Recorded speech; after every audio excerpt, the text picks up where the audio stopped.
World War II, a young couple fleeing persecution escaped from Poland into Germany, and there they were aided by an organization called IRC, International Rescue Committee, an American organization, and they received some shelter from them. They also received aid, and eventually their young child, a boy, received aid as well.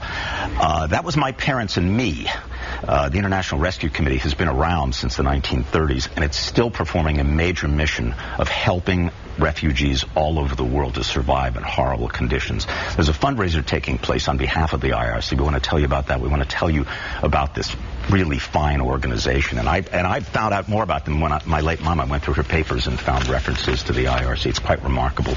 So joining us is David Cheng. He's with the IRC. James Lee is a writer and a photographer. He's covered war zones all over the world, and his photographs will be shown, among others, at this event that we'll tell you about in just a moment.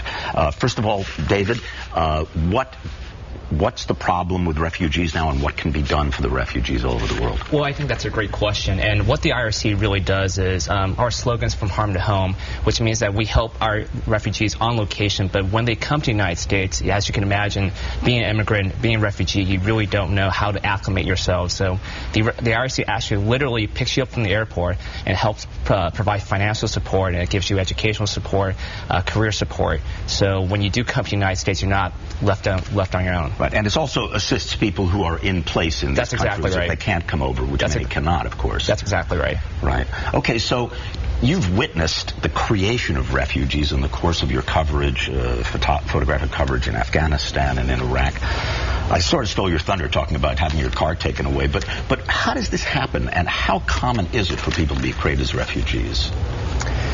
Unfortunately, it's very common. Over the past decade, we've seen huge populations of internally displaced people in Iraq and Afghanistan, and refugees as well. What causes the creation of a refugee in your experience?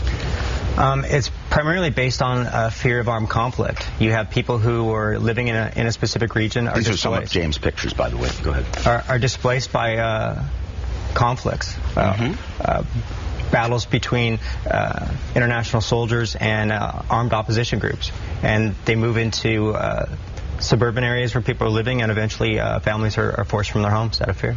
And so they can either sit there and wait and starve and have no home, or what?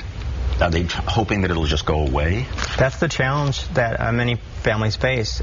Are we going to see how long this lasts? Is it going to be a week, or is it a month? Or are we going to pack up, grab the few things we have, and leave the region and wait it out?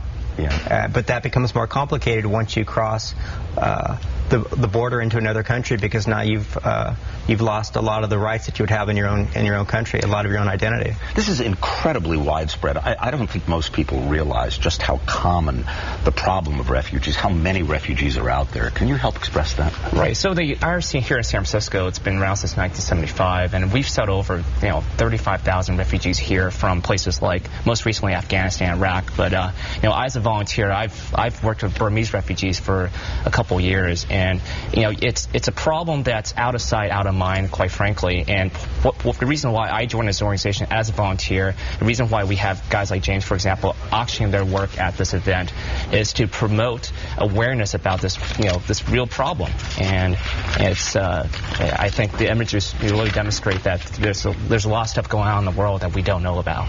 Okay, so let me tell folks how you can get involved. There's a fundraiser that's going to be taking place this Thursday, May 19th, I'm sorry, from 6 to 9 at the Museum of the African Diaspora in San Francisco.